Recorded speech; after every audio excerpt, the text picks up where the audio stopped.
tennis. It's one of the great sporting duels. A game of extreme emotions, exhilarating skill, and unbearable tension. It pushes body and mind to the limit. Scientific advances have reinvented the game, from the design of the racket to the way players move and the way they train.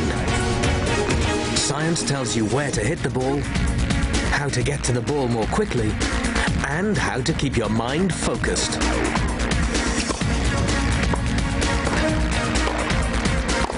Technology has made tennis faster, but is this new power game still true to the spirit of tennis?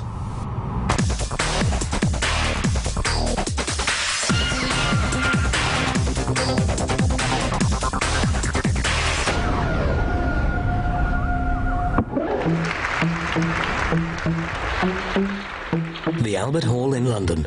It's home to one of the great tennis entertainments, the Honda Challenge.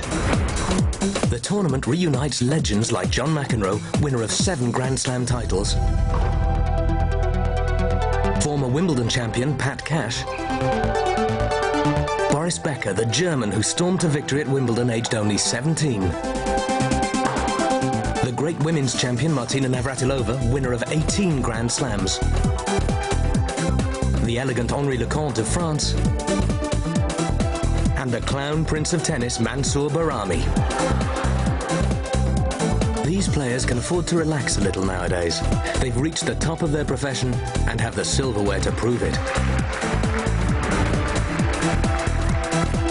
But the desire to win remains strong, and the Honda Challenge is an opportunity to rekindle old rivalries.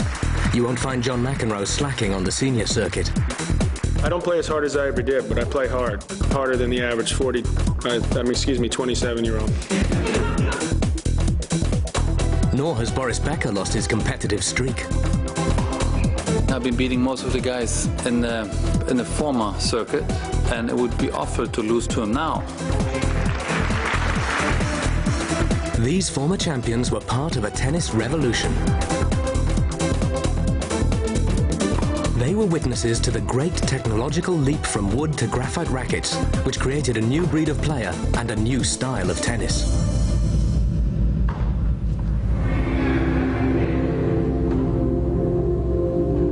In the imposing setting of London's Vanderbilt Tennis Club, Australian Pat Cash is reunited with the faithful old friend he last used against John McEnroe in 1984. I was one of the last guys to use wood rackets. I didn't want to let it go. Rackets were made of wood for the first 100 years of lawn tennis. As Cash is rediscovering, wood called for a very particular style of tennis. I find if you hit it right perfectly, it goes great. But if you're on the run or something like that and you have to a slight miss hit around the edge, it doesn't go anywhere, does it? Yeah. I also noticed the volleys. It's slow, isn't it? I mean, it's slow because also the balance, I suppose, is very head heavy, and it's just hard to manoeuvre quickly. Yeah. I don't know how we did the reflex volleys. Yeah. I quite enjoy it for fun, but I wouldn't like to dive around the net and hit a lot of passing shots. But no, thank you. Wood rackets were heavy and encouraged a long, flowing swing. The style was elegant and did produce some beautiful tennis. The shape of the racket was constantly evolving. It started with a tilted head, then an oval, then the classic teardrop, and ended with this. As Cash demonstrates, a wooden racket produced a slower serve than today because it was heavier to lift. It took strong muscles to swing the racket faster and create more power. I don't think I hit one in, did I? In the Wimbledon Lawn Tennis Museum, Peter Maxton can chart a revolution in racket technology. This racket, the Dunlop Maxply, was the really state-of-the-art of wooden racket manufacture in the late 1960s, early 70s. This classic racket was 27 inches long and 9 inches wide, dimensions so universally accepted that you could measure a net height with them. A racket like this was made by a craftsman. It combined a perfect mix of ash, beech and hickory, which was lovingly steamed and moulded into shape. But wooden rackets were still fragile, as Mansour Barami remembers.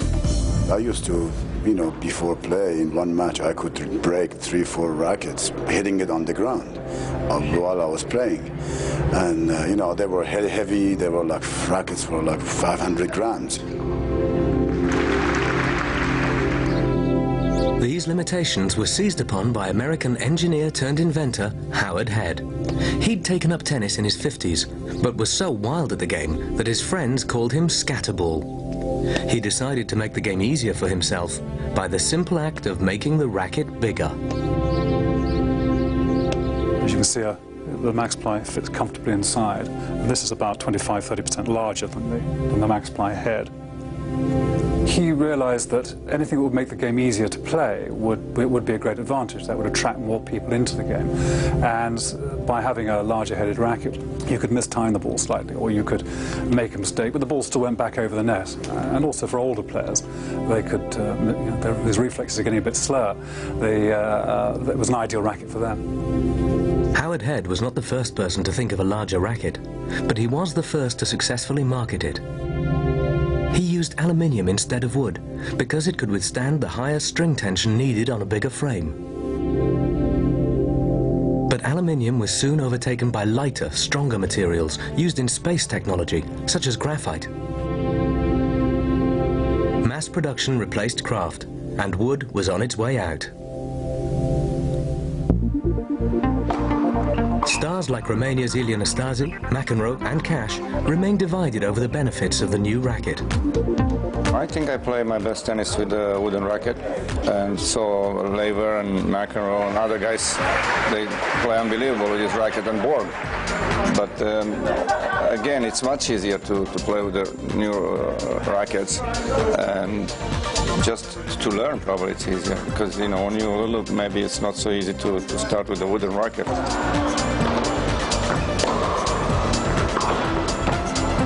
I think it's taken away some of the artistry of the game, so I'm a dinosaur in this regard. I believe that what we had before was something that was, it's disappointing that it's not there now. I was one of the last guys to use wood rackets. I didn't want to let it go. Because the power game, I've gone to a more powerful racket. I've gone from a small wood racket 15 years later or 20 years later to the big-headed racket. I'm slowing down, I need the extra help, that's all. So what is the extra help, and how does the bigger racket make such a difference? The Prince Classic intrigued physicist Howard Brody of the University of Pennsylvania. You might call him a racket scientist. One day, I happened to notice the new big racket being played with. This was the original Prince Classic racket. I asked the teaching pro, why was this racket better? The pro had no idea. So I decided, hey, here's a nice field to investigate.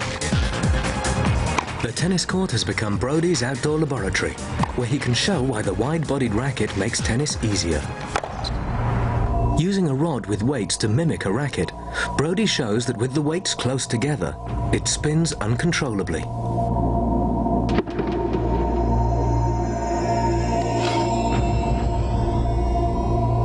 As he shifts the mass further apart, the make-believe racket spins less. This means that if you go to a racket with a wider head, it's going to have more stability against twisting when you hit the ball off axis. So it's science which confirms the benefits of the bigger racket. In part 2, we look at how this racket created a power game and how the stars of tomorrow have adapted to it.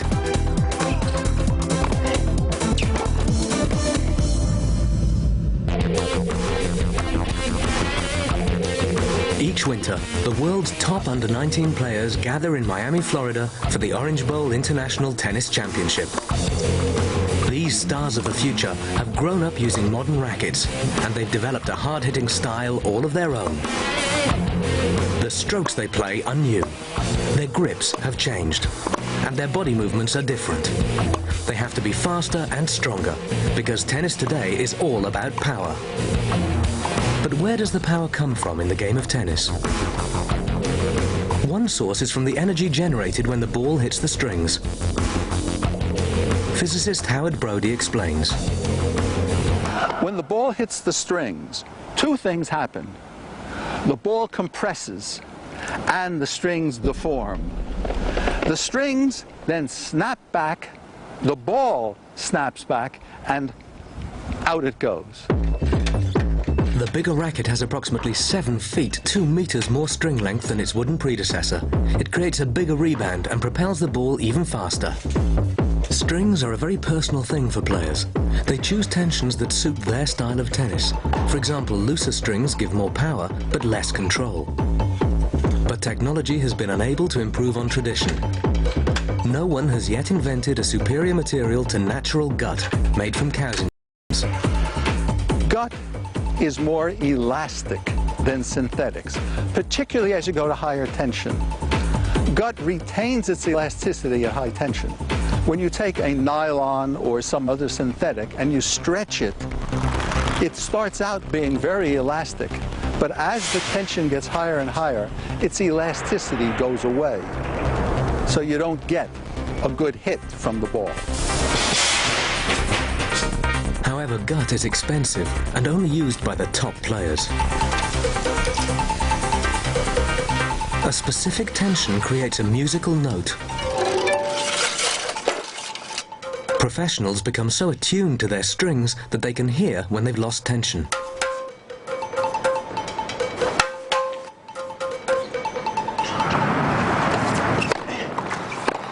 Power in tennis is also determined by exactly where the ball hits the strings. Once again, the wider and longer the racket head, the better your chances of a sweet hit. There are really 3 separate sweet spots, 3 spots where it feels good when you hit the ball. One spot is called the center of percussion. It is where, when the ball hits, the shock or jar to your hand is minimized. The second sweet spot is where there is least racket vibration after the impact. Scientists call it the node. A piece of card attached to a racket amplifies the different vibrations. At the tip, the throat, and the node. All you hear is that nice ping of the strings. The third sweet spot is where you get maximum power, at the throat. If I drop the ball on the tip of the racket, it doesn't bounce very well. If I drop it at the center of the head of the racket, it bounces somewhat better. If I drop it near the throat, it bounces considerably better. Why is this? The throat is also the balance point of the racket, where least energy is lost from racket twist and recoil. To get maximum power, you want the ball to have maximum energy going out. Therefore, you want to hit very close to the balance point. The further from the balance point the ball hits, the less energy the ball ends up with. Another source of power is generated by the player. By pushing off the ground, they transfer energy all the way up the body to the racket.